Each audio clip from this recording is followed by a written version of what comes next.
Les gens, ils me disent oui, j'ai cette vie-là depuis koh Lanta, mais c'est faux. On m'a toujours appelé le courant d'air, on m'a toujours appelé l'électron libre, on m'a toujours appelé la pile électrique. Depuis mes 18 ans, on me dit tu vas lâcher. Alors peut-être que je vais lâcher, et vraiment, peut-être vraiment, je le dis aujourd'hui, je vais peut-être en mourir demain, mais là, je vis la vie que je veux.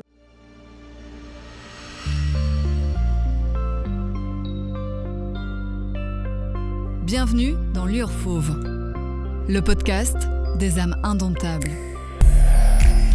Ici, on donne la parole à celles et ceux qui vivent autrement, par choix, par passion ou parce que la vie les y a poussés. Pour cette saison 2, Lueur Fauve pose ses valises dans le salon cosy de la Villa Georges à Rochefort. Aujourd'hui, c'est moi, Morgane, qui t'emmène dans cette rencontre. Qui dit mercredi dit Lueur Fauve, et pour ce nouvel épisode de podcast Lueur Fauve saison 2, je reçois une femme, une Sinassienne, championne de boxe thaï. Elle a participé à l'émission d'aventure la plus célèbre du PAF. Rien que pour ça, je pense qu'elle fait quelques jaloux. Elle court, elle nage, elle roule, elle voyage énormément. Elle est suivie sur les réseaux sociaux par plus de 27 000 personnes sur Instagram. Et de l'extérieur, on a l'impression que c'est quelqu'un qui ne sait pas tenir en place. Et pourtant, elle est restée plus de 2h30 sur un poteau, quasi sans bouger. Bienvenue dans Lueur Fauve, Charlotte. Bonjour, merci pour l'invitation en tout cas. Avec plaisir. Tu es donc finaliste de koh Lanta. On n'avait pas encore prononcé le mot de l'émission, mais je pense que beaucoup l'avaient déjà compris. Et tu es donc restée plus de 2h30. Combien de temps exactement sur les poteaux ? Alors, en vérité, je ne sais même pas moi-même. C'est vrai ? Oui, vraiment. Donc, je pense que c'était 2h30, mais je ne sais plus. Okay. Est-ce que ça fait vraiment mal aux pieds, cette épreuve ? Alors, pour moi, c'était l'épreuve la plus chouette. Donc, non, pas vraiment. J'ai pas ressenti le mal. On sait que c'est la fin. Il y a plus rien qui vaut. Juste, c'est la fin, c'est fini. On va bientôt manger. Donc, il n'y a pas de douleur. Vraiment. Donc, pour l'hyperactive que tu es parvenue à rester 2h30 sans bouger. En fait, pour préparer cette émission, je dis que tu es hyperactive, mais j'ai été scroller un peu sur tes réseaux. Je te suis, mais je ne suis pas non plus la super fan qui suit toutes tes stories, machin. Et je suis tombée sur une story qui disait une journée de day off façon Charlotte, c'est 1 heure de lecture et de sudoku, jusque-là, ok. Et puis après, ça enchaîne, quoi. 1 heure de vélo, 1 heure de yoga, 1 heure de natation. Et j'ai envie de te dire, il manquait 1 heure de run là-dedans. Je peux pas courir tous les jours, parce que si je cours tous les jours, mes articulations, elles tiennent pas. Du coup, j'essaye vraiment de temporiser les jours de course.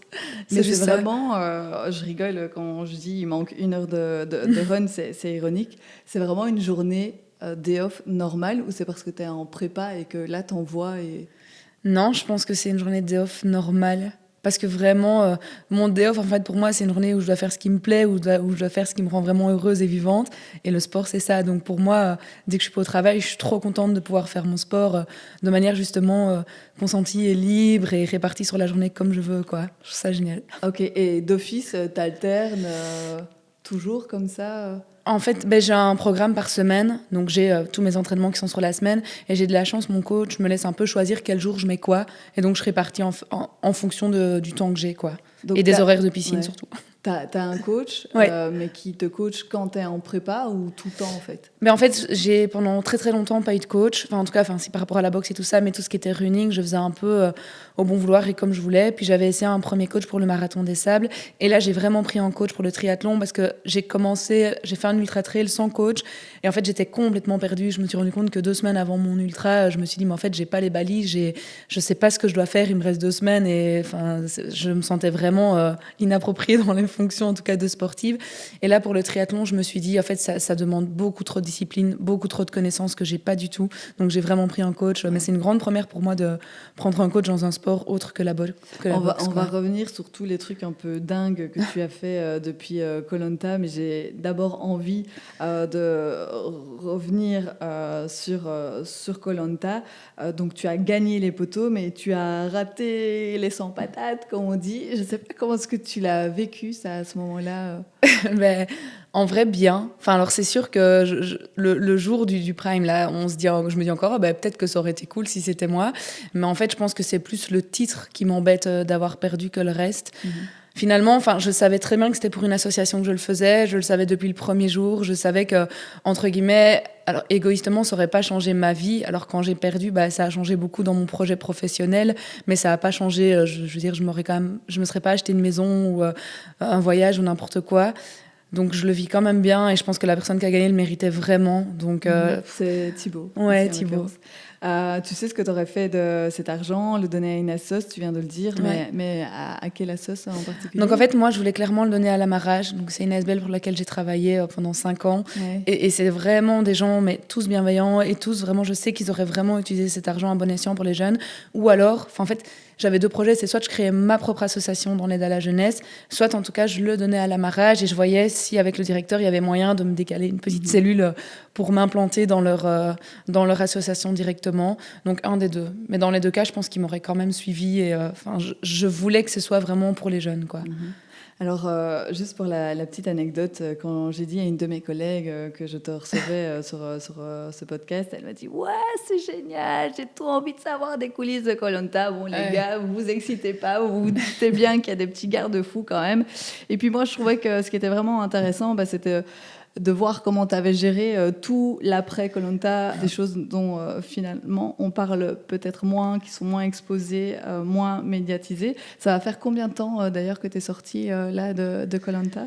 C'est marrant parce que je garde toujours le 3 décembre en tête, alors que le 3 décembre, c'était la date de la finale. Mais dans ma tête, c'est le jour où je suis sortie de Koh-Lanta. Parce qu'avant ça, on est revenu de l'île, mais il y a quand même les émissions, il y a quand même une effervescence énorme.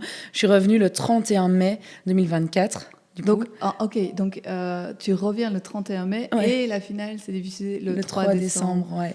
Donc pour moi, ma tête a quitté Koh-Lanta depuis le 3 décembre, quoi, on va dire. D'accord. Donc voilà. Et justement, il n'y a pas un espèce de décalage entre le moment où toi tu reviens de Koh-Lanta, où les émissions ne sont pas encore diffusées, où tu sais que toi tu as vécu un truc de dingue, mais a priori tu peux pas en parler. Tu vis comment?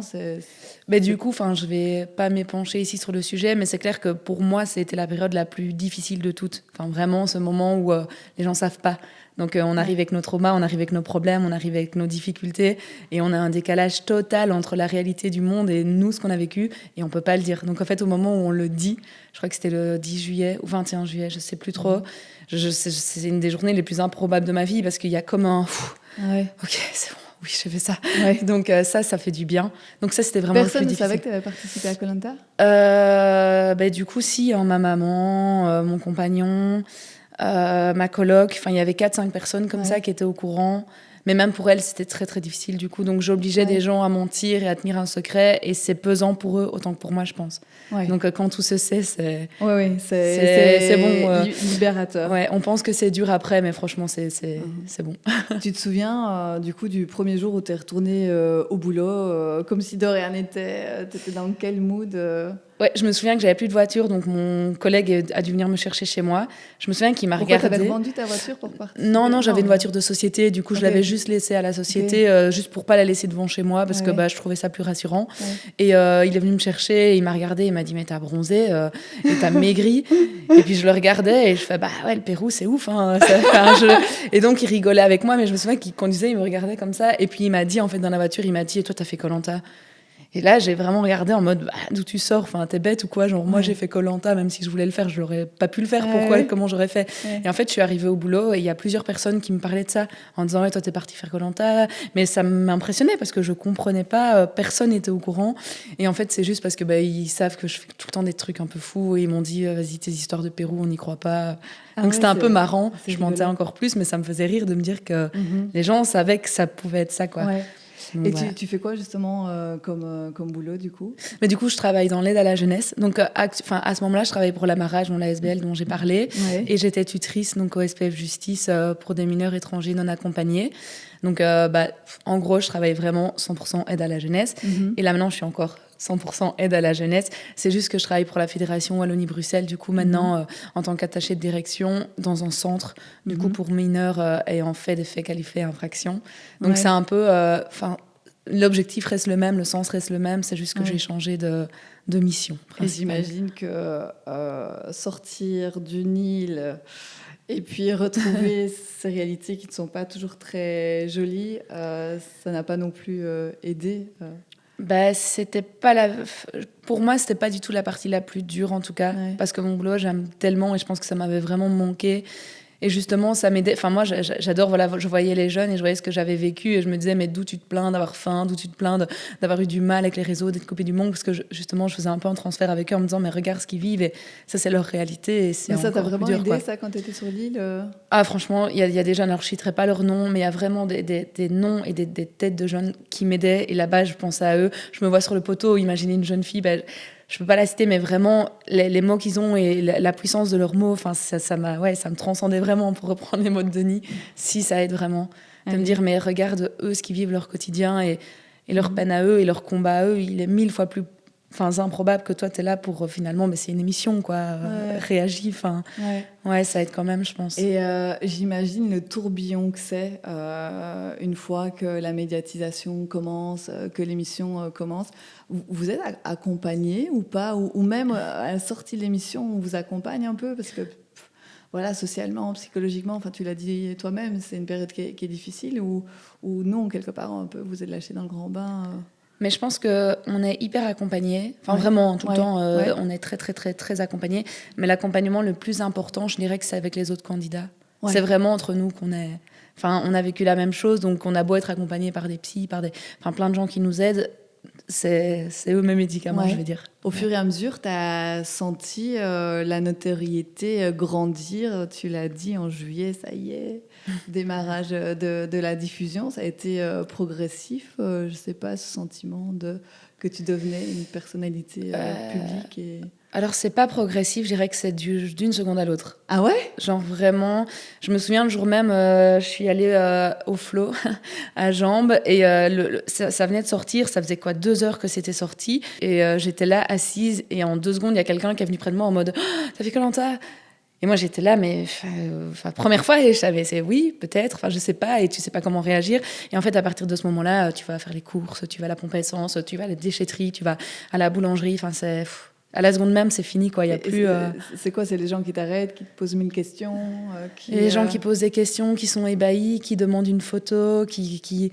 Juste, j'ai même une petite fille qui s'est mise à pleurer en me voyant. Ouf. Et vraiment, et là, je me dis, mais pour moi, personnellement, c'est ouf parce que moi, j'ai pas ça avec personne. Je veux dire, j'arrive pas à comprendre comment est-ce qu'on peut donner autant d'importance à quelqu'un qui finalement on connaît pas du tout. Donc ça m'a toujours, j'ai jamais trop compris. Donc quand on me demande une photo, je dis oui, mais tu comprends pas. Tu le vis comment Quand c'est des enfants et tout, j'aime bien parce que je trouve ça beau de voir des enfants comme ça encore une fois. Mais sinon, je me dis mais je me demande qu'est-ce que vous faites avec cette photo. Enfin, je veux dire, qu'est-ce que ça apporte d'avoir une photo. Et je dis, si ça peut faire plaisir, ça me fait toujours plaisir. Et si on me pose des questions auxquelles je peux répondre, tant mieux. Mais c'est vrai que je me dis quel est le sens. Je ne sais pas avec quelle autre personne, moi, je ferais ça. Oui, c'est ça. Finalement. Tu n'as pas cette culture du fan ou de la groupie. Non. Je suis fan des gens avec qui je peux vraiment parler, avoir une conversation, connaître en profondeur. Mais quelqu'un que je ne connais pas du tout et que j'ai vu que par le prisme d'une émission qui est montée en plus, donc c'est même pas vraiment moi, je n'ai pas ça. Tu t'es renfermée à un moment, tu t'es dit je mets ma capuche, ma casquette et j'essaie de passer à incognito ou quoi, ou tu t'es privée de faire des sorties peut-être parfois. Ouais. Il y a des fois, quand je voyais mes copines, je voulais plus aller au resto, je voulais plus aller boire des verres en public, c'était vraiment, mais même pour mes familiers, c'était compliqué parce que dès qu'on allait quelque part, du coup on me parlait, on faisait des photos avec moi, donc j'étais au restaurant avec ma maman, on me demandait des selfies et c'est gentil, les gens, fondamentalement sont gentils, mais des fois j'avais juste envie d'être avec ma maman, d'être avec mes proches, ou je sais que c'était très très dur aussi pour mon compagnon parce que pour lui, dès que j'étais quelque part, c'était Charlotte de Koh-Lanta, et donc on n'avait plus du tout de vie privée, nulle part, quoi. Donc c'était quand même dur. Et comment est-ce que tu le vis aujourd'hui d'avoir cette étiquette Charlotte de Koh-Lanta ? C'est quelque chose que tu estimes faire partie de ton histoire, ou c'est quelque chose dont tu aimerais progressivement te défaire ? Non, j'ai pas envie de m'en défaire parce qu'elle me dérange pas, en tout cas cette étiquette. J'ai plus eu du mal de perdre l'étiquette Charlotte la boxeuse que de gagner l'étiquette Charlotte Koh-Lanta. En fait, c'était plus bizarre, mais j'ai l'impression de faire un deuil d'une autre étiquette et de devenir quelqu'un d'autre, alors que de base, j'avais l'impression d'être déjà quelqu'un avant d'être Charlotte de Koh-Lanta, quoi. Sauf que tu étais championne de boxe thaï et que personne ne te connaissait parce que c'est un sport qui n'est pas médiatisé de ouf. Oui, mais c'est comme perdre une identité. C'est bizarre à dire, mais c'est comme on me créait une identité. J'étais Charlotte de Koh-Lanta, mais avant ça... je m'estimais déjà être quelqu'un, envers moi-même, hein, je veux dire. Ouais. Mais donc l'étiquette Charlotte de Koh Lanta, non, elle me dérange pas. J'espère juste que y a d'autres gens qui savent qu'il n'y a pas que ça dans ma vie, donc voilà. Et pour parler de la boxe taille, quand tu t'inscris à l'émission, tu passes le casting, là tu es toujours à fond dans les compètes. Enfin, à quel moment tu raccroches les gants? Est-ce que c'est à ton retour de Koh Lanta Non, en fait, pendant l'émission, donc c'était vraiment, j'étais à fond dans le marathon des sables, donc je partais exactement le même jour. Donc ça, c'était vraiment dur pour moi. Le jour de l'émission, c'était le jour de mon départ du marathon des sables, donc j'ai dû faire un choix vraiment 2 semaines avant. Et en fait, du coup, j'avais déjà raccroché la boxe depuis, je dirais, du coup, j'ai arrêté en janvier pour un départ en avril, donc pour le marathon des sables. Donc à partir de janvier, j'ai demandé à mon coach d'arrêter un peu les sparring et tout ça, mais j'y allais encore, quoi. Donc j'allais c'est quand quoi même un sparring? Parce que là, c'est des combats appuyés, donc durant l'entraînement, c'est des faux combats avec les adversaires, appuyés pour un peu simuler un combat de boxe en vrai sur le ring. Du coup, ça faisait déjà plusieurs mois que j'avais arrêté, mais je continuais les entraînements et j'avais vraiment arrêté dans un objectif je faisais mon marathon des sables, ça durait 10 jours. Et puis, bam, je reprenais la boxe. Quoi. Oui, parce qu'un marathon des sables, pour ceux qui ne connaissent pas, c'est pas un marathon de 42 km, c'est quelques centaines de kilomètres. C'était 252 km dans le désert. D'accord. Ouais. Là, on visualise bien. T'as eu quel titre avec la boxe taille Ouf, waouh. Alors, c'était toujours en amateur, donc ça, c'est important à dire. J'ai jamais passé les combats en professionnel, mais j'ai eu plusieurs ceintures, du coup, en Italie, donc dans des championnats du monde en Italie. J'ai eu du coup les championnes francophones en boxe thaï, en kickboxing. J'ai eu donc championne. Il y en a, je sais même. Il y en a tellement. Ouais, franchement, il y a eu plein de titres, mais j'ai peur de me tromper dans les appellations parce qu'il y a tellement de combats, d'appellations différentes. En tout cas, j'ai combattu vraiment beaucoup. Enfin, je me suis fait un gros boost de combat pendant 1 an et demi et c'était ouf. Allez, et puis après, il y a eu Koh Lanta. Et pour revenir à l'après, il y a effectivement, comme tu dis, ce tourbillon vis-à-vis du public où presque du jour au lendemain, t'es personne et tu deviens, entre guillemets, quelqu'un. Et puis, il y a aussi, j'imagine, toutes les autres sollicitations. C'est quelque chose qui arrive très, très régulièrement, je dirais encore maintenant. C'est clair qu'il y a beaucoup de marques, beaucoup de personnes qui sont intéressées finalement par notre visibilité et c'est vraiment ça. Donc déjà ça c'est un problème que je trouve, c'est qu'on est intéressé par notre visibilité et peut-être pas forcément par notre personne. Donc ça c'est un premier mot que je dirais à ce monde-là. Mais sinon oui, j'ai été démarchée énormément, il y a beaucoup de demandes, il y a beaucoup d'influence, il y a beaucoup de... C'est tout le temps quoi, de possibilités, alors que ce soit pour des objets, que ce soit pour des lieux, que ce soit pour des événements, ça part un peu dans tous les sens. Donc ça, oui. Et c'est des choses qui sont vraiment intéressantes sur le plan financier? Alors c'est clair que je pense vraiment que sur le plan financier et le plan de vie, je pense vraiment qu'on peut en vivre. Ça c'est sûr et certain. Tu as découvert en fait l'envers du décor de l'influence. Ouais, c'est... il y a plein de moments où vraiment on se dit mais en fait je pourrais voyager, je pourrais faire ce que je veux, je pourrais avoir tel et tel objet tout le temps et facilement si on le montre en fait, si on fait une story, si on fait un post, si on se montre. C'est sûr que je pense que c'est un monde alors c'est difficile, je mets 2 poids 2 mesures parce qu'évidemment il y a un pourquoi je le fais pas parce que je pense que c'est très difficile parce qu'il faut créer du contenu. Tu n'es pas tombée, tu n'as pas voulu tomber. Pourquoi? Alors moi je suis pas tombée dedans parce qu'il y a les jeunes. Moi, c'est vraiment c'est les jeunes qui m'ont, on va dire, tiré de l'autre côté. Je me suis toujours dit, j'ai toujours aimé mon boulot, je sais ce que je veux faire comme travail et j'aime tellement ça. Donc, à chaque fois, en fait, il n'y avait aucun monde où je voulais vraiment arrêter mon travail. Après, c'est sûr que des fois, je me disais, allez, là, si je me mettais en mi-temps, je pourrais faire un mi-temps réseau social avec le sport et tout ça. Mais à chaque fois, je me disais, non, parce que dans 10 ans, c'est où que tu veux te voir, dans 20 ans, c'est où que tu veux te voir. Et c'est dans l'aide à la jeunesse, donc c'est les jeunes qui m'ont sauvée. Maintenant, il y a aussi cet aspect de... Qui t'ont sauvé carrément, c'est fort de dire ça. C'est vraiment le diable, en fait, des réseaux sociaux. C'est vraiment un questionnement... alors je veux en aucun cas décrédibiliser les personnes qui le font. Donc c'est vraiment important pour moi. C'est... Parce que tu en as plein, par exemple, de ta promo qui sont tombés là-dedans. Alors c'est sûr, et c'est là que je veux peser mes mots, parce que c'est un monde qui peut plaire, et je pense qu'il y a des bonnes personnes dans ce monde-là, et qu'il y a des gens qui aiment juste ça. Moi, c'est parce que j'aime vraiment pas ça. Donc quand je dis ça m'a sauvée, c'est parce qu'en fait, je pense que je me serais perdue dans un univers qui me correspond pas du tout, et qui irait trop contre toutes mes valeurs, en fait. Et du coup, c'est vraiment ça, je pense que j'ai eu cette chance et souvent je demandais à mes proches en mode ça va, tu trouves que je suis la même, et on rigolait en disant bah ouais, tais-toi, enfin tu dis n'importe quoi, tu fais n'importe quoi sur les réseaux. Mais ce qui est important pour moi, c'est que les gens qui me connaissent pas d'avant Koh-Lanta, je faisais déjà ce que je fais, en mode les stories que je mettais un peu what the fuck, je le faisais déjà, enfin raconter ma vie, je le faisais déjà. Donc c'est pas Koh-Lanta qui m'a fait montrer ce que je montre. Mais est-ce que tu es quand même pas un peu plus active aujourd'hui sur les réseaux qu'hier quand même? Moi je trouve pas du tout. Parce que j'ai un ancien compte, en fait, du coup, où j'avais quand même pas mal d'abonnés. Alors, rien à voir avec maintenant, je crois que j'étais à 2-3 000, rien à voir, mais qui était du coup en privé. Et justement, on me disait toujours, mais tu mets 20 000 stories par jour. Et je pense que je mettais beaucoup plus de choses avant parce que j'avais pas de filtre. Donc, je pouvais mettre tout ce que je voulais, tout ce que je pensais. C'était beaucoup plus fluide. Et je pense qu'il y a vraiment des jours où, désolée pour mes proches, mais je mettais 25 stories par jour.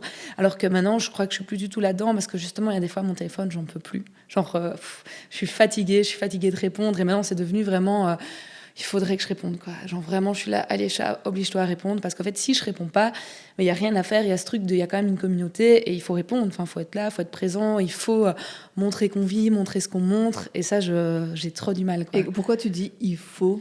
Mais il faut parce que tu veux pas abandonner la communauté. Ouais. En fait, j'ai deux questions. Il y a celle-là et tu dis aussi que tu avais un ancien compte. Ouais. Tu t'es créé un compte pour la nouvelle Charlotte, entre guillemets, Charlotte de Koh-Lanta? Oui, je me suis créé un compte Charlotte Koh-Lanta parce qu'en fait, ça aussi, c'est important que c'est pour les besoins de la production aussi. On a tous notre nom, puis le Koh-Lanta. Ouais. Donc ça, c'est aussi pour que les gens nous retrouvent qu'on est à l'émission. Enfin, c'est juste, c'est le nom, quoi. Et donc, suite à ça, j'ai mis l'autre en privé et il est complètement inactif parce que tenir de compte, déjà, c'est trop énergivore. Ouais. Mais Et aujourd'hui, tu dis, il faut que je continue à le nourrir. Et malgré tout, on sent une aversion aussi. Il y a quelque chose un peu contradictoire. Enfin, En fait, c'est parce que la Charlotte d'avant et la vraie Charlotte, j'aime bien montrer ce que je fais. J'aime bien, j'ai toujours aimé. J'aime bien montrer le sport que je fais. J'aime bien montrer... des fois, j'ai des pensées qui me viennent, ça me fait juste rire et j'ai envie de le montrer parce que ça, c'est moi qui aime bien le faire. Du coup, je remarque, pendant 2-3 jours, je vais montrer, je vais rire, et ça me fait rire. Mais en fait, la différence avec avant, et c'est là le « il faut », c'est que maintenant, dès que je mets quelque chose, il y a 100 réactions qui en découlent, forcément, vu qu'il y a beaucoup plus de personnes qui me suivent. Mais du coup, en fait, directement, ça me brusque, je me sens attaquée, alors que c'est des choses super positives et c'est chouette. Mais du coup, j'ai ce truc je suis très perfectionniste et du coup, j'ai ce truc je vois des petites bulles là et je veux répondre. Ça m'oppresse de laisser ça, du coup, sans réponse. Tu réponds à toutes les personnes qui mettent des commentaires ou des messages? Non, malheureusement. En fait, ça me rend mal. Et c'est là le « il faut », c'est que j'arrive pas à dealer avec ce... Moi, j'aimerais bien pouvoir mettre, alors c'est très c'est malsain, mais vouloir mettre et ne pas prendre la peine de répondre. Mais en même temps, je me dis, mais ces personnes, elles répondent, elles disent des trucs intéressants. Parfois, ça vaut la peine aussi d'avoir un échange, mais du coup, je réponds, puis la personne répond, puis elle répond. Mais quand il y a 100 personnes, moi, ça me rend folle. Et puis du coup, je vois toutes ces petites bulles et j'ai envie de les épurer comme ça. Et parce qu'aussi, c'est une question de politesse. Il y a des gens qui disent des choses, mais vraiment gentilles. Genre vraiment, on parle souvent des gens qui critiquent sur les réseaux sociaux, mais moi, je me dis, il y a des gens qui envoient juste du bonheur, qui te disent juste, waouh, c'est ouf ce que tu fais. Et donc, je me dis, mais j'aimerais tellement pouvoir avoir le temps de répondre. Mais en fait, ça devient un métier. J'ai pas le temps, j'y arriverai jamais. Et donc, c'est là il faut... C'est pas que je me sens obligée, mais c'est que je me sens justement pas cool de pas répondre aux gens. Et mais en même temps, je veux poster, mais des fois, je me dis, mais si je poste, je vais avoir des réactions. Et du coup, en fait, ça va découler que j'aurai pas le temps de répondre. Tu passes combien d'heures par jour sur tes réseaux, tu sais? Mon GSM se bloque. On dirait que je passe beaucoup de temps, mais justement parce que je me sens être un peu une femme pas chouette de pas répondre assez aux gens, mais je pense que sur Instagram, c'est 1 heure par jour.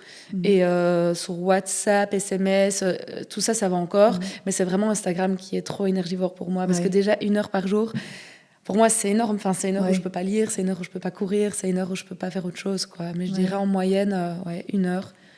Mais quand vraiment je dois poster, du coup, peut-être 1h30, mais le soir, mon GSM se coupe, donc je dépasse jamais vraiment. C'est-à-dire, tu mets un timer de fin, c'est-à-dire, explique-moi. En fait, c'est juste moi, donc je vais souvent dans du coup, mon fond d'écran, c'est le temps que je suis sur mon téléphone. Et si je vois que je dépasse, genre par exemple, quand je suis à 1h30 sur les réseaux sociaux, je dis Insta parce que j'ai que celui-là, finalement. Du coup, de moi-même, je coupe, quoi. En fait, vraiment, je sens comme un dégoût, quoi. Je suis là, non, en fait, stop, qu'est-ce que tu fais? Et genre, je me coupe. Et il y a des fois, vraiment, et quand je dis un dégoût, c'est des fois, je ne sais même plus prendre mon GSM, quoi. Je suis en mode, là, je veux qu'on me... Stop, j'ai plus de GSM, j'ai plus de notifications et je coupe tout, quoi. Tu l'expliques comment? Mais je l'explique parce que j'aime trop la Charlotte vivante, la Charlotte humaine, la Charlotte sans téléphone. Alors je sais qu'on dirait pas parce que je suis sur les réseaux, mais souvent je pose vite fait. Enfin, je mets plein de trucs d'un coup, puis je coupe. Je suis pas quelqu'un qui va y être beaucoup. Enfin, j'y suis beaucoup pendant un laps de temps court, mais je vais pas y être un peu tout le temps. Et je l'explique parce que j'aime pas cette. Je suis déjà hyperactive, mais alors si en plus dans mon cerveau j'envoie plein d'adrénaline, d'informations périphériques, extérieures, ça me bouffe de l'intérieur, quoi. Et du coup je me sens pas connectée à moi parce que du coup j'ai l'impression il y a aussi cet aspect de quand je vois des choses, des fois ça me rend juste triste, ça me rend mal, ça me met dans un bad mood de comparaison et c'est hyper malsain en fait, hein. C'est vraiment, par exemple, je vois que quelqu'un a été faire du sport. Moi, c'est horrible ce que je dis, mais moi, je suis dans ma journée off, entre guillemets, et du coup, je vais me comparer, ou c'est pas une comparaison, mais je vais être envieuse. Je vais me dire, putain, trop bien, elle était faire 2 heures, moi aussi, j'ai trop envie, il fait beau en plus. Et je suis là, mais non, Charlotte, si t'avais pas vu ça, ton corps, il te dirait, t'y vas juste pas, tu te focuses avec tes envies et tes besoins, et tu restes chez toi. Mais du coup, en fait, c'est malsain. Enfin, et c'est vraiment avoir fait Koh-Lanta qui m'a fait me rendre compte, mais qu'est-ce que ça t'apporte vraiment de voir. Là, maintenant, on vous retire vos téléphones. Vous vivriez vous-même, vous téléphoneriez à vos proches, vous enverriez des messages aux gens que vous aimez, vous iriez courir, vous feriez des courses. Mais finalement, c'est pas grave de pas avoir des infos de l'extérieur. Enfin, on rate rien. Je travaille avec des jeunes et j'essaye au quotidien de leur inculquer les valeurs de la vraie vie, du vrai travail, de la richesse des connaissances et pas des réseaux sociaux, et de les décaler de cette vie des réseaux sociaux. Tous les jeunes aujourd'hui, ils sont que sur TikTok et c'est normal. C'est une mode, un effet de mode. Mais du coup, moi, j'essaye tout le temps de leur dire, allez, coupe ton GSM le soir, allez, ne sois pas trop sur les réseaux. T'as vu ça sur les réseaux, mais qu'est-ce que ça t'apporte vraiment? Enfin, j'essaye vraiment de jouer cet esprit critique. Et quelle image j'aurais si moi, j'étais dessus? Si moi, je devenais influenceuse, Instagrammeuse, si moi, je commençais à mettre du temps là-dedans, et si moi, ils voyaient que je m'emballais, et du coup, je veux être un exemple pour eux aussi. D'accord. Donc, c'est très important aussi pour moi, ce truc de, de dire, regardez, j'ai une communauté, j'ai 27 000 personnes qui me suivent, grosso modo, je sais plus combien. Non, justement. Mais regardez, la capacité à pouvoir quand même prendre de la distance avec tout ça. Oui, c'est ça. Mais la capacité, de justement de ne pas tomber dedans et de se dire ça, c'est pas la vraie vie. Oui. Mais c'est dur parce que j'ai beaucoup, tout est relatif du coup, mais j'ai des gens qui me suivent. Mais tu vois pas ça comme ça peut inspirer, parce que finalement, toi, ce que tu fais sur les réseaux sociaux, ça peut aussi inspirer d'autres personnes, ça peut donner envie à d'autres personnes. Mais moi, je suis déjà assez folle et tarée. J'ai déjà assez de projets dans ma tête. J'ai pas besoin. Je veux pas être inspirée d'autres projets, vraiment. Et j'ai jamais eu ça. C'est ça que je vous disais au début. Ce truc de fanatitude. Non, je suis. Allez. C'est pas de l'inspiration, je suis émerveillée par ce que l'humain fait. Je suis vraiment époustouflée. Et là, je vois, là, j'ai vu récemment sur les réseaux sociaux, encore une fois, Dorian, Alban, ils font des choses que je trouve phénoménales. Mais moi, je suis plus inspirée par les émotions que ça leur dégage. J'ai pas envie de faire ce qu'ils font. Je me dis juste, waouh, c'est ouf que des gens vont au bout de leurs rêves et font des choses trop chouettes. Mais j'ai l'impression que je le fais déjà de moi-même. Donc, j'ai pas besoin d'être inspirée. Non. Allez, juste pour la petite parenthèse, tu peux me tutoyer. Moi, je me permets de te tutoyer. Tu peux me tutoyer. En plus, ça me fait toujours bizarre quand on me voit. Je vais essayer. Donc, tu as dit que tu n'avais pas voulu tomber dans le monde de l'influence. Et je pense qu'on vient bien de comprendre pourquoi. Mais tu as accepté quand même quelques propositions de sponsoring. Est-ce que tu n'es pas... comment, je sais pas égérie, mais je sais pas comment ce qu'on peut dire, mais avec Visite Wallonia, c'est ça. Chouette. En fait, c'est très dur, et moi-même souvent je m'auto-juge et je m'en veux parce que c'est très dur de dire non à tout ou pas oui à tout. Et c'est un questionnement quotidien. Des fois, je me dis, mais Charlotte, fais-le, c'est facile à faire. Mais en fait, j'essaye vraiment de mettre des choses en place pour que ce soit toujours des sponsorings en lien vraiment avec mes valeurs et les choses que j'aime vraiment. Pour moi, Visite Wallonia, c'est le tourisme, c'est la proximité, c'est la nature, c'est le sport. Moi, j'adore, vraiment. Ouais. Après, il y en a plein d'autres aussi qui me contactent et que c'est des choses que j'adore. Donc, il y a beaucoup d'événements sportifs qui me contactent et je les remercie énormément. Et je suis désolée, je dis souvent non. Parce que j'ai pas le temps, en fait. C'est qu'une question de temps, parce que c'est comme je vous dis, c'est des choix que je fais, je pourrais tout lâcher et passer ma vie à faire plein d'événements sportifs, c'est génial, je voyagerai partout. Mais pour comprendre comment ça se passe, c'est des événements où tu es invité à chaque fois gratuitement, où tu es payé carrément pour venir? Mais alors, il y a différentes choses. Alors, il y a des événements où on me paye pour y aller, et donc, en fait, en contrepartie, du coup, je dois faire des réels, je dois faire des posts, je dois mettre en avant ce que je vais vivre. Et tu es en accord avec ça? c'est là que moi, ça me bloque parce qu'en fait, du coup, là récemment, j'ai aussi un truc super incroyable. On me proposait, mais l'argent, c'était une folie. Et j'adorais, c'était pour du sport. Mais à quand 100%. tu dis une folie, sans Quand je dis une folie, c'est que vraiment, ça allait. En fait, c'est beaucoup d'événements dans le monde du sport, un peu partout. Donc en Europe, et du coup, c'est des trains, enfin, c'est des voyages en train. Donc même écologiquement, c'est top. Et c'est avec tout un. Alors, j'ai pas envie de citer, mais c'est qu'un groupe de personnes qui sont à fond dans le sport, dans le triathlon. C'est génial. En gros, je voyage pendant plusieurs temps. Et tout est payé. Et tout est payé. Et en plus de ça, on gagne de l'argent. Donc, je veux dire, je pourrais. Et c'est ouf. Enfin, je veux dire, moi, Charlotte, c'est difficile de dire non. Mais j'ai un boulot. J'ai un truc qui me tient 38 heures semaine, que j'adore, où je veux aller dans 10 ans, c'est là-dedans. Et donc, je me dis toujours, là, aujourd'hui, ce serait ouf. Aujourd'hui, ce serait ouf. Mais si demain, il n'y a plus les réseaux, si demain, il n'y a plus Internet, si demain, on est dans un monde où on ne sait pas quelle Charlotte je veux être, quoi. Quelle Charlotte, dans plus tard, je veux être devant mes enfants, devant les jeunes. Donc, je dis non. Et des fois, c'est dur. Oui, j'imagine quand tu as des propositions, qui, au-delà peut-être d'être juteuses, sur l'expérience, peuvent aussi être incroyables. J'avoue que ça doit être super dur. Et en même temps, ça me fait penser à mon mari qui, lui, est très sportif. Et pour la petite confidence, qui te suit pas mal. Et pas plus tard qu'hier soir, quand je lui ai dit que tu venais sur ce podcast, elle disait non, mais en fait, elle a trop facile, elle bosse pas, cette meuf, elle fait que s'entraîner, tout lui est payé. Tu lui réponds quoi?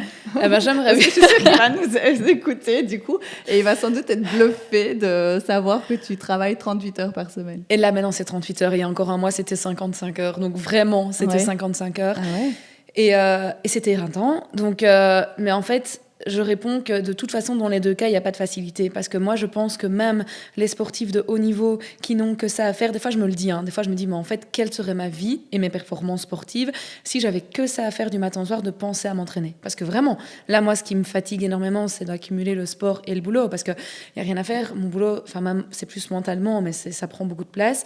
À la fin de ma journée, j'ai juste envie de rentrer, de dormir. Il est 18h, il fait noir en plus maintenant. Mais non, j'ai encore 3 heures de vélo à faire, donc je vais le faire. Mais si le matin, on se lève, on doit bien manger, on peut juste faire du sport, mais quelle facilité de vie. Mais en même temps, toutes ces personnes que j'en côtoie aussi maintenant, qui ont ça comme boulot, mais moi, je ne voudrais pas leur vie non plus, parce que c'est très, très fatigant. Et là, du coup, l'aspect sportif devient un devoir. Oui, le sport n'est plus... Une passion, oui, parce que je pourrais aussi me dire, en fait, avec les réseaux sociaux, il y a peut-être moyen. Alors, je dis pas que ce serait facile et je sais pas encore vers quel sponsoring je me tournerais. Mais oui, je pourrais trouver un sponsor qui me paye et de me dire, OK, ma vie, c'est m'entraîner.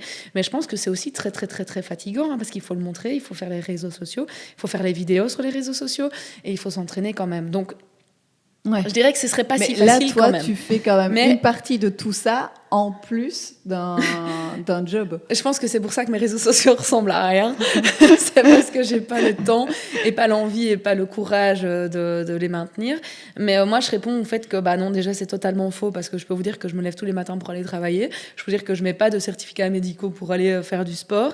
Et alors, je dis toujours, on voit que je voyage beaucoup et on me dit, mais comment tu travailles pas le nombre de fois. Et il se pose aussi la question, si jamais, vas-y. Et ça me fatigue. On me dit tout le temps, ouais, mais tu travailles pas, nanana. Non, en fait, c'est juste une manière de moduler son temps. Donc, vas-y, c'est ton tips. Comment est-ce que tu t'organises? Déjà, avant, j'avais un travail qui me le permettait, et merci l'amarrage, c'était qu'en gros, moi, ce que je faisais, c'est que je travaillais 55, 60, 70 heures semaine pendant 2-3 semaines, et puis après, je pouvais partir. Et puis après, je pouvais travailler. Mais pendant ces semaines-là, où les gens, ils me disent, la vie, elle est belle, ils regardent leurs séries, ils regardent leur émission télé, je sais pas, ils vont promener leurs chiens, mais moi, je travaille de 6 heures du matin à minuit, quoi, et non-stop, et je fais que ça. Enfin, donc, c'est vraiment...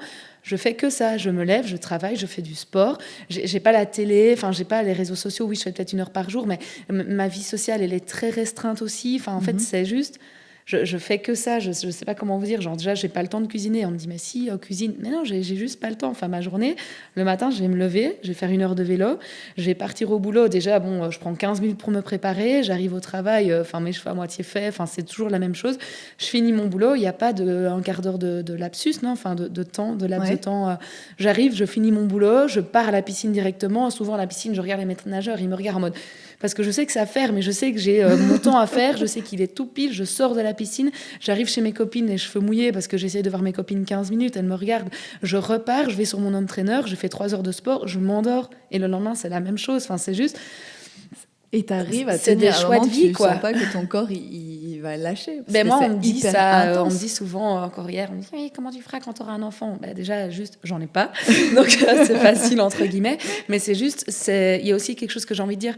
Les gens, ils me disent oui, j'ai cette vie-là depuis Koh-Lanta, mais Ouais. c'est faux. Enfin, moi, j'ai cette vie-là, je pense depuis mes 18 ans. T'as Depuis toujours vécu à 1000 à l'heure comme Ouais, ça? on m'a toujours appelé le courant d'air, on m'a toujours appelé l'électron libre, on m'a toujours appelé la pile électrique. Depuis mes 18 ans, on me dit tu vas lâcher. Alors peut-être que je vais lâcher, et vraiment, Ouais. peut-être vraiment, je le dis aujourd'hui, je vais peut-être en mourir demain, mais là, je vis la vie que je veux, quoi. Mais depuis mes Ouais. 18 ans, on me dit que je vais lâcher, donc ceux qui me disaient ça, bah, Ouais. je sais pas, ça fait quand même plus... J'ai pas envie de dire le nombre parce que ça me fait mal au cœur, mais ça fait des années que je vis ça, Ouais. et en fait, c'est la vie que j'aime, quoi. Donc, je suis peut-être plus fatiguée que vous, je vieillis peut-être plus vite que mes copines.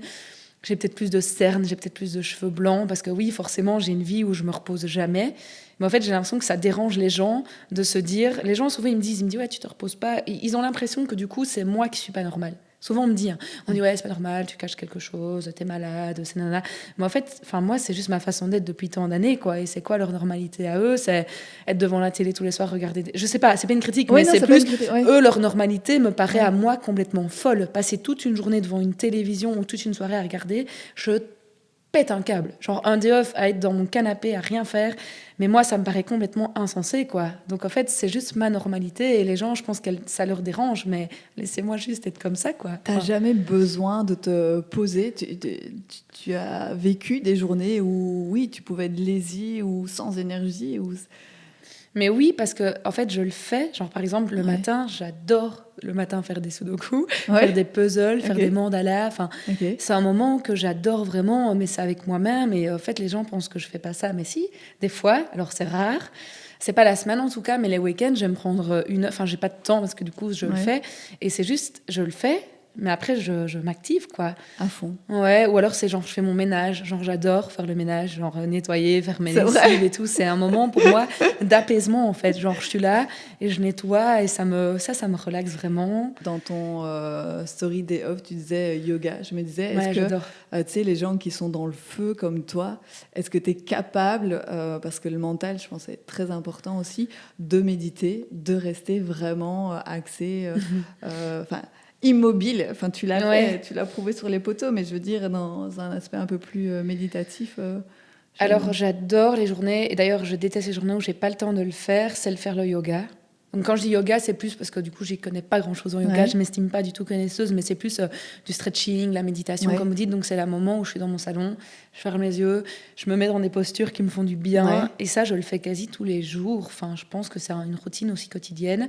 Ça me prend 15 minutes. Mais du coup, des fois, je le fais au bureau. Ouais. Alors, du coup, c'est vrai que mes collègues me regardent et des fois, ils me parlent et je suis là, me mets dans des positions et ils me disent mais ça va pas. Et je suis là, mais c'est une méditation corporelle, je dirais. Ça, je le fais. Mais je bouge, quoi. Ouais. De moments immobiles, non. Non. Non. Voilà, on a déjà dit plein de choses.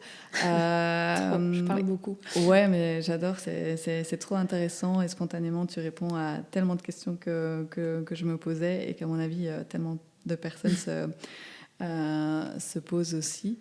Depuis Koh-Lanta, tu as relevé des défis fous. La question que je me posais, mais je pense que j'ai déjà une partie de la réponse de t'avoir entendu, c'est parce que tu as vécu un truc tellement fort que tu recherches toujours des sensations fortes ou c'est parce que c'est quelque chose en fait simplement qui fait partie de toi?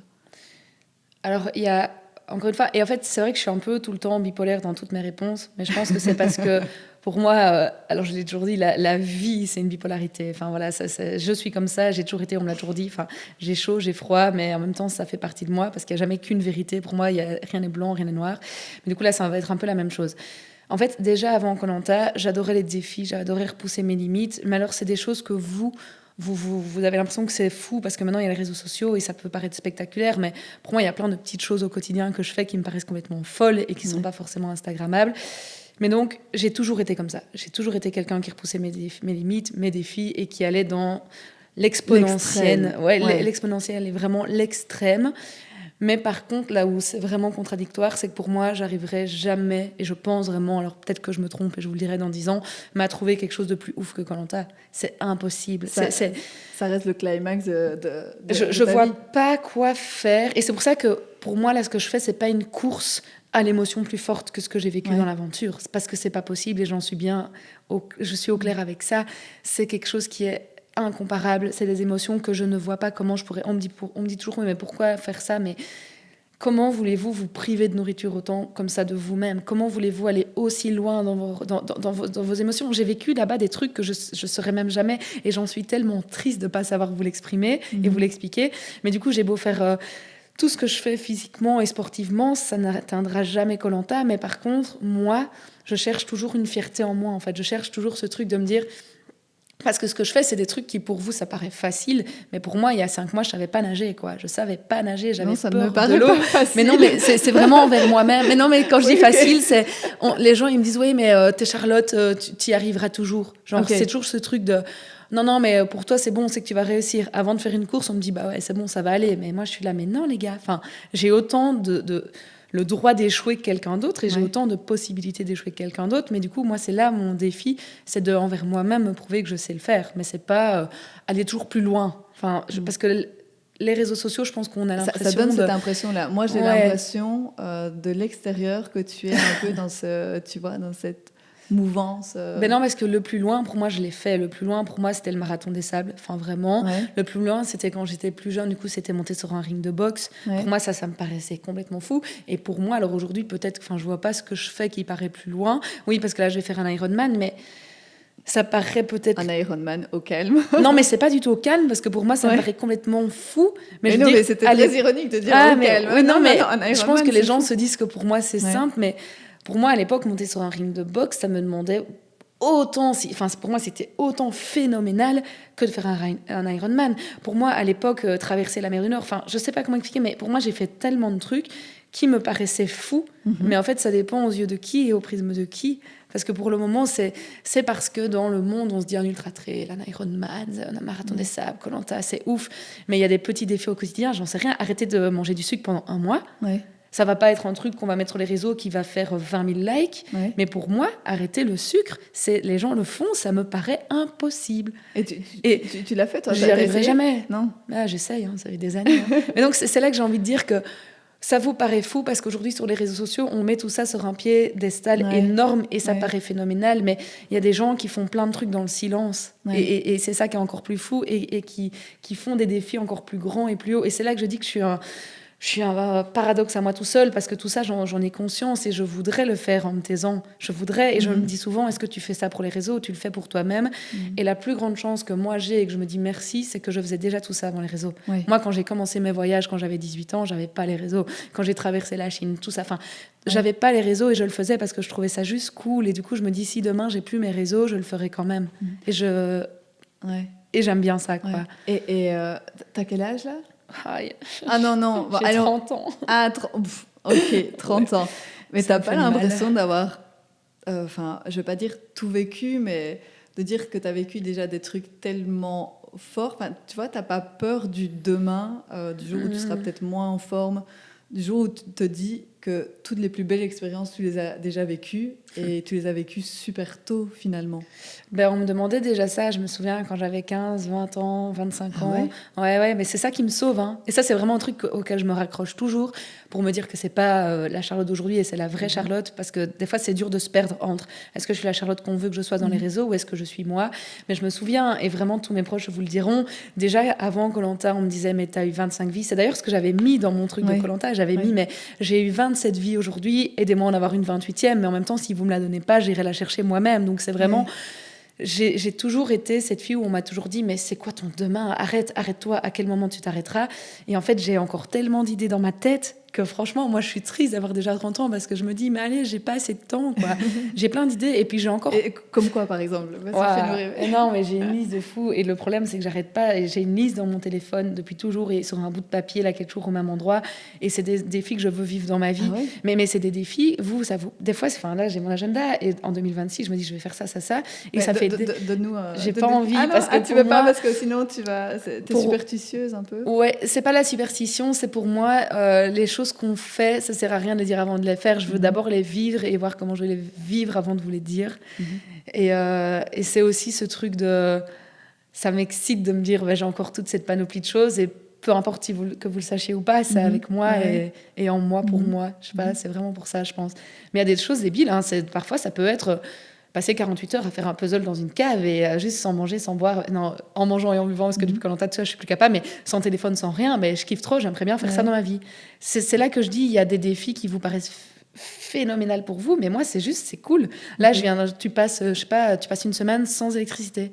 Je trouve ça génial, mais je vais pas le dire, mais c'est incroyable de se dire je vis une semaine sans électricité. Alors vous pensez au GSM, il n'y a pas que le GSM, il y a plein de trucs.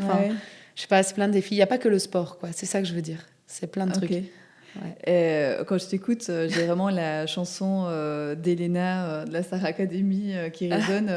Tout a changé, mais rien n'a changé. Je connais pas. Tu connais pas? Non, je connais pas du tout. Bon, je veux pas la chanter, je chante très mal, mais en gros, ça dit vraiment ça, quoi. Parce que sa vie avait changé, mais que justement, elle veut tout faire comme toi pour rester la personne qu'elle était, même si son quotidien a carrément changé. Ça résonne, ce côté tout a changé, rien n'a changé. Ça résonne et en même temps je veux pas cracher dans la soupe non plus. Enfin, c'est bizarre à dire, c'est ce que je dis, je suis pleine de paradoxes, mais tout a changé, c'est sûr, en termes de visibilité et de facilité d'accès à des projets en termes de financier. C'est ça que je dis. Les réseaux sociaux, c'est sûr que c'est quand même une aide parce qu'aujourd'hui, tout ce qu'on me propose et tout ce que je vis, avant, je l'aurais peut-être vécu, mais j'aurais cravaché économiquement pour le vivre. Donc, là, par exemple, l'Ironman, le Marathon des Sables, on te l'offre ou tu le payes?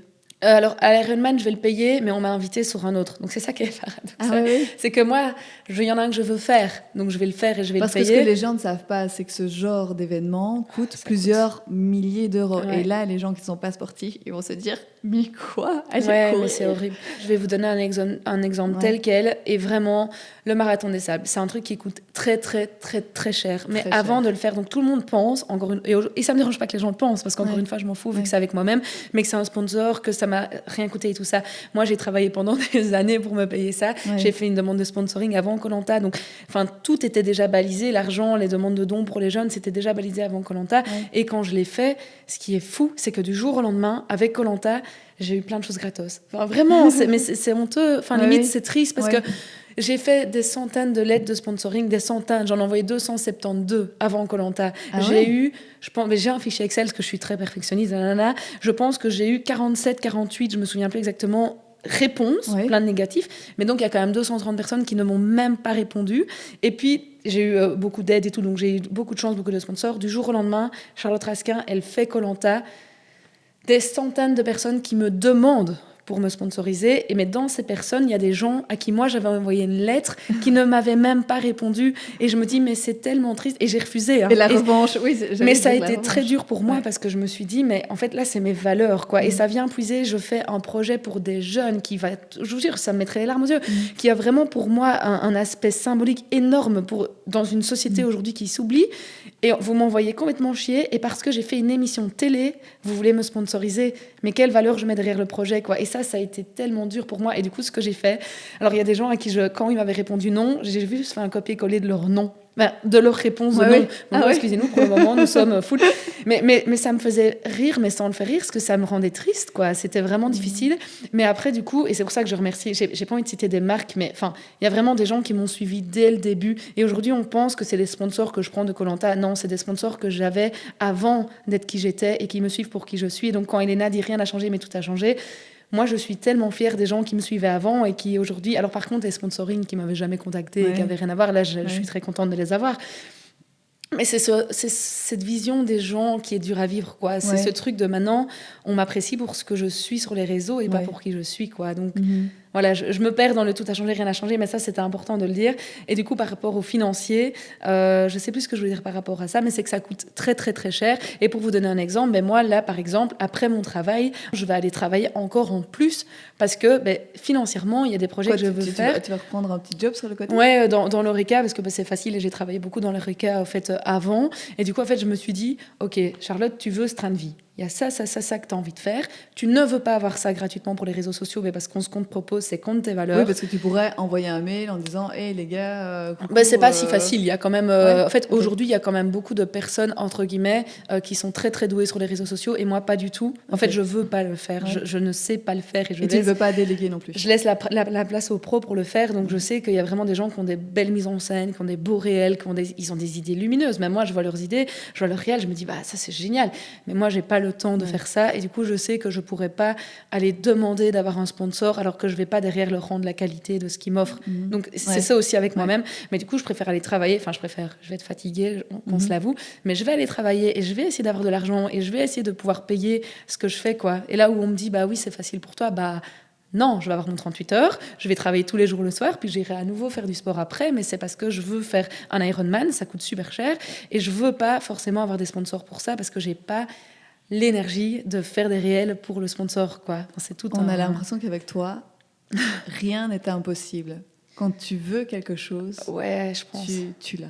Rien n'est impossible parce que j'ai le corps et que j'ai la santé. Hein. Parce que je dis toujours, pour moi, si on a le corps, qu'on a la santé, il n'y a rien. Qu'on ne me dise pas qu'on n'a pas le temps. Enfin, le temps, on le prend, on le trouve, quoi. Ouais. Allez, on arrive tout doucement à la fin de cet épisode. J'ai adoré, déjà, je te le dis. J'ai trouvé ça super intéressant. On va terminer avec quelques questions vraiment beaucoup plus tac au tac. Ok. Est-ce que tu es plus du matin ou plus du soir ? Pour le sport, j'adore le faire le matin, donc du matin. Épreuve solo ou en équipe ? Solo. Le cœur ou la raison ? Malheureusement, la raison, j'ai trop de problèmes dans la tête. Enfin, en fait, mon cœur va parler d'abord, mais je suis quelqu'un qui analyse tout, donc je suis très vite... Okay. Donc, ouais. La boxe ou le triathlon ? La boxe. On revient au premier amour. Tu es plutôt rancunière ou à pardonner vite ? J'oublie jamais. Genre vraiment, j'oublie jamais. Après, je vais pas me ronger et attraper un cancer pour des problèmes avec les gens. Donc, j'oublie pas, mais j'ai pas le temps. Denis Brognard ou Thibaut, le gagnant de ta saison ? Mais Thibaut. Thibaut. Tu as encore des contacts avec tout le monde ? Mais alors, j'essaye d'en prendre, mais malheureusement, une question de temps. Et ça, encore une fois, c'est des choix, mais je voudrais tellement prendre du temps de demander aux gens comment ils vont, mais leur demander comment ils vont, c'est une réponse et... Qui entraîne une autre réponse. Et avec Denis Brognard, tu as aussi des contacts ? Denis, c'est quelqu'un de très occupé. Hein. Ouais. Je vais terminer avec peut-être la question la plus weird qu'on ne t'a jamais posée, mais je suis toujours posé la question. Pourquoi, alors pas aujourd'hui, mais pourquoi tu portes quasi toujours un ras de cou ? Un ras de cou ? C'est quoi un ras de cou ? Un collier hyper serré proche du cou. Ah, ça !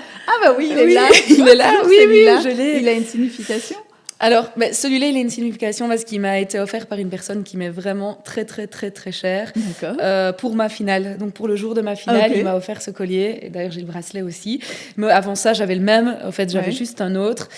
Et c'est vrai que j'ai toujours eu ça. Et avant ça, j'avais ça au bras aussi, avant Koh-Lanta, et mon bandeau.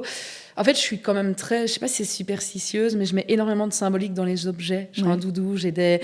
Et c'est comme une superstition, et ça me porte bonheur, et ça me... En fait, c'est comme mes bijoux... Enfin, comment dire, c'est mon identité. D'accord. Je me sens Charlotte. La Charlotte, elle a ça. Si demain, je décède, je veux que ça fasse partie de moi, quoi. C'est Charlotte, quoi. Qui est ce petit collier ras de cou. Allez, c'est vrai que je sais pas pourquoi, c'est superstition. La question la plus weird qu'on ne t'a jamais posée. Trop marrant. Allez, je me suis régalée. Merci à vous. Courage pour le montage, tout ça, parce que je sais que je parle beaucoup. Non, mais merci. Top. Allez. Je vais me parler de moi pendant 1 heure, c'est horrible. Ça fait un peu auto-centré comme ça. Ah ouais ? Je trouve, je parle que de moi. Non. J'espère que cet épisode aura fait vibrer cette lumière fauve qui sommeille en toi. Si cette histoire t'a plu, aime-la, partage-la et fais-la rayonner autour de toi. Retrouve-nous sur toutes les plateformes de podcast et sur la chaîne YouTube de Ma Télé. Et si toi aussi tu as une histoire à raconter ou que tu connais une lueur fauve dont l'histoire mérite d'être partagée, écris-nous à lueurfauve@matele.be.